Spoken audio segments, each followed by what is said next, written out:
以前、第一世界で9999ダメージを出す方法をアップした際に、こんな方法もあるよ、というご指摘をたくさんいただきました。ありがとうございます。いただいたコメントを元に整理したところ、新たに6つの方法がありましたので、ご紹介します。前回の方法はどれもドラゴンパワー前提でしたが、今回はドラゴンパワーを使わない方法も3つあります。では早速始めましょう。まずは超豪のドラゴンブレスです。それ使ったことないですね。どんな効果なんです？炎、霊気、イカズチの属性を持った攻撃で、自分の現在 HP と同じダメージを与えます。属性ありなのがポイントでして、弱点をつくと2倍ダメージになります。よって現在 HP が5000あれば9999ダメージが可能です。なるほど、レベル上げして最大 HP を上げつつ、アビリティ HP30% アップと超豪巨人の薬の組み合わせで、HP5000 にまで上げるんですね。はい、レベルは37あたりまで上げる必要があります。うわぁ結構大変。しかも HP30% アップのための ABP 稼ぎも必要ですよね。前回稼ぎはあまりやらない、的なことを言ってたじゃないですか。いやまあ、動画のネタになりますし、ちょっと稼いでみました。さて、まずバッツに経験値と ABP 稼ぎをしてもらいます。場所はクレセントの北で、ブラックフレームを借ります。第一世界で稼ぐには最適の場所ですね。前回と同じく、ガラフ不在です。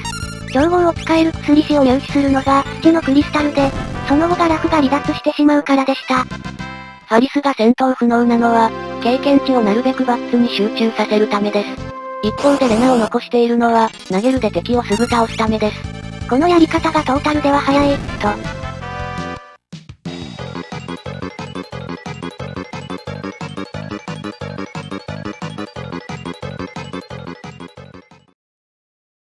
ということで、経験値と ABP 稼ぎが終わりました。だいたい1時間ちょいですか。思ったより早い。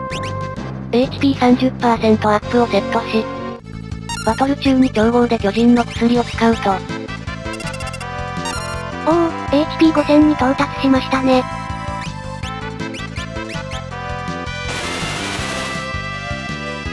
ちゃんと現在 HP と同じダメージになってます。では弱点をつけるモンスターに使ってみましょう。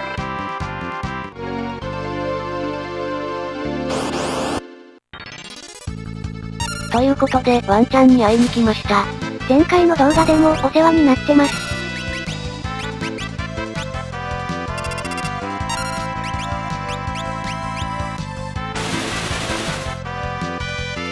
おお、9999ダメージだ。やったぜ。ちなみに、似た超豪の技でホーリーブレスがあります。生属性で、現在 HP 分のダメージを与えるのですが、ボツとなりました。超豪の素材が聖水というの牙で、第一世界では聖水が入手できないから、ですね。HP に依存する技といえば、青魔法の自爆。ロマンですよね。先ほどのドラゴンブレスと同じく、現在 HP と同じダメージですが、弱点をつく、というのがないので、HP は3900近く必要になります。それ、どれぐらいのレベルが必要です？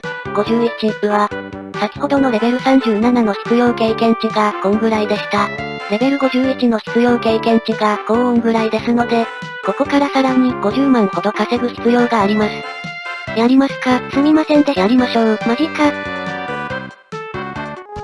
もう ABP 稼ぎは不要ですので、レナも戦闘不能にして経験値をバッツに集中させます。この場合、1回のバトルあたり1450の経験値ですので、必要なバトルは340回弱ですね。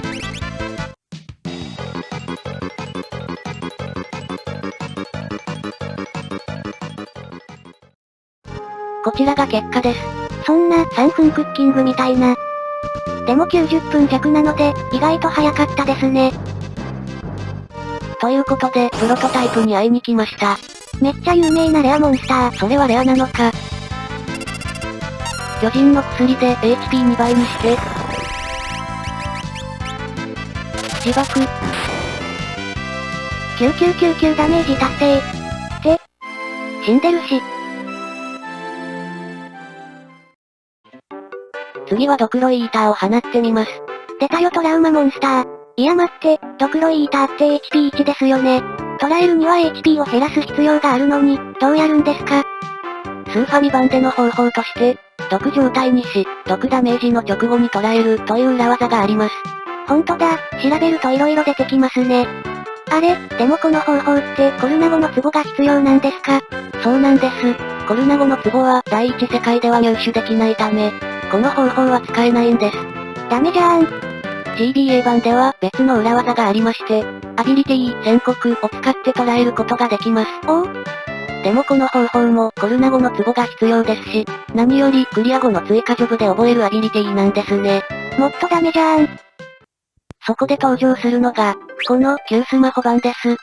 ピクセルリマスター版の登場により、購入不可能になったソフトですね。前述のバグは修正済みですが、別のヤバいバグがあります。まずはそのバグを見てみましょう。バッツは二刀流状態です。あれ？なんすかこれ二刀流右手ロッドバグ、とでも書きましょうか。二刀流で、右手にロッドを装備しておきます。そしてロッドの攻撃で敵 HP を0にすると、この時点で敵シンボルが消滅します。この時点でおかしい。そして左手の攻撃で、なぜか敵シンボルが復活するんです。これ、敵はどんな状態なんですか？ HP0 です。なかなかレアな表示を見た。そのため、敵がこの状態のやつだけになると、バトル勝利になるんですね。さて、このバグだけで動画が1本作れるのですが、話を戻しまして、この状態ならドクロイーターを捉えることが可能なんです。しかもコルナゴの壺は不要です。おお、第一世界で実現できる。しかしドクロイーターのステータスを見ると、防御90、魔法防御90、なんだこのステータス。普通はロッドでダメージを与えられないんですね。ですので、防御力を0でダメージ計算する、乱れ打ちが必要になります。さて長くなりましたが、必要なアビリティは二刀流と乱れ打ちです。忍者と狩人をマスターします。スマホ版でもブラックフレームで ABP を稼ぎましょう。何回ぐらいバトル必要です？ 430回ぐらいですね。うわぁ。頑張りましょう。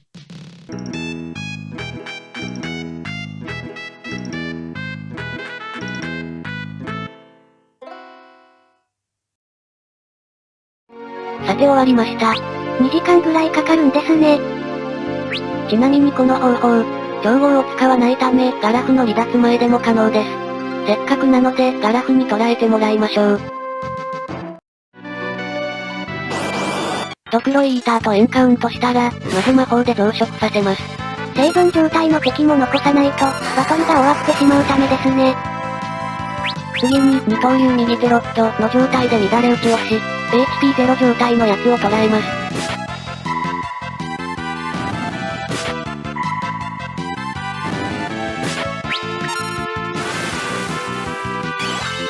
捉えても敵シンボル消えないんだ。捉えたらさっさと逃げましょう。ステータスを確認すると、おお、ドクロイーターだ。あとは放つだけです。せっかくなので同士打ちさせましょう。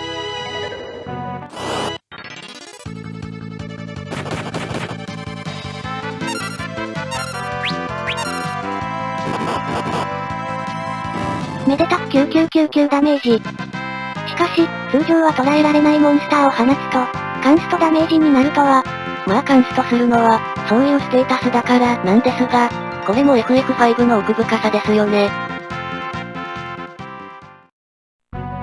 ではスーファミ版に戻りまして、ここからは前回のようにドラゴンパワーを使う方法です。まずは青魔法のアクアブレス。この技、水属性ではないんですよね。はい、アクアブレス自体は無属性なんです。その代わり、砂漠種族の敵には攻撃力が8倍になる、という効果があります。8倍ってすごい。そりゃサンドボームも一撃で倒せるわけだ。さてお相手は、流砂の砂漠の敵ですね。ドラゴンパワーを使い、レベル60ぐらいまで上げれば OK です。せっかくなので、先ほどレベル上げしたバッツにやってもらいましょう。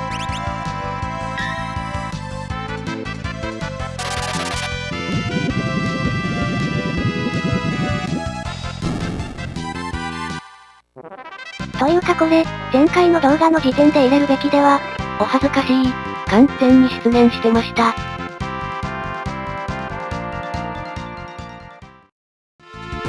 次は文句でやってみましょう。やはり暴力はアビリティ、貯めるを使ってダメージ2倍にするのですが、力が最も高いバッツで54で、これだとギリギリ足りないんです。あれま。そのため装備で力を上げます。ジャコールの街で買えるグリーンベレー、論解石で手に入るパワーリスト、などを装備します。ということで、ガオーに会いに来ました。ちなみに私、初プレイでは、こいつと出会わなかった、と思います。進行ルートから少し寄り道した場所で出現するんですよね。ドラゴンパワーでレベルを上げて、貯めるで攻撃すれば OK です。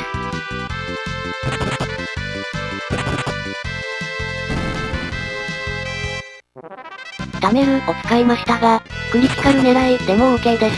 同じく2倍ダメージです。文句と言ったらクリティカル。最後は、文句や貯める以外の攻撃でやってみます。刀ですか。刀には武器ごとにクリティカル率が設定されており、これを活用します。第一世界で入手できるのは、アシュラのみですね。ジャコールの街で買うか、大空上の宝箱から入手できます。では、ジョブや装備など準備の解説です。まず、文句など力が高いジョブをマスターしておき、すっぴんにして力を引き継ぎます。そして両手持ちのアビリティで攻撃力を2倍にし、リボンやパワーリストで力を高めます。めっちゃ強そう。ただしここからドラゴンパワーでレベル99まで上げても、クリティカルで9999ダメージには到達しないのです。バーサクをかけてダメージを増やそうにも、魔法のバーサクは変えるのが第二世界だし、調合でバーサク化するのも、素材の聖水が第二世界まで手に入らないのか。おお、これは罪か。って悩んでたら、ありましたよ。アビリティのバーサクが。ああそういえばありましたね。バーサーカーが覚えるアビリティだ。実はこのアビリティ、この動画の作成で初めて使いました。わかる。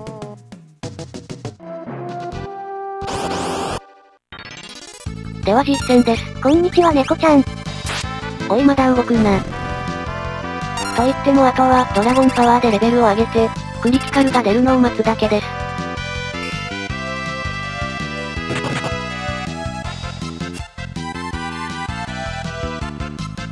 おいバカ、後列を狙うなぁ。くさー。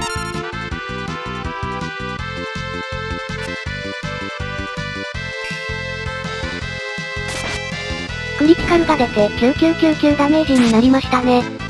ちなみにバーサクを使いましたが、先ほどの貯めるでも OK です。貯め攻撃でクリティカルが出るのを待ちます。以上、まだまだあった、第一世界で9999ダメージを出す方法でした。前回動画でのたくさんの指摘コメント、ありがとうございました。それではご視聴ありがとうございました。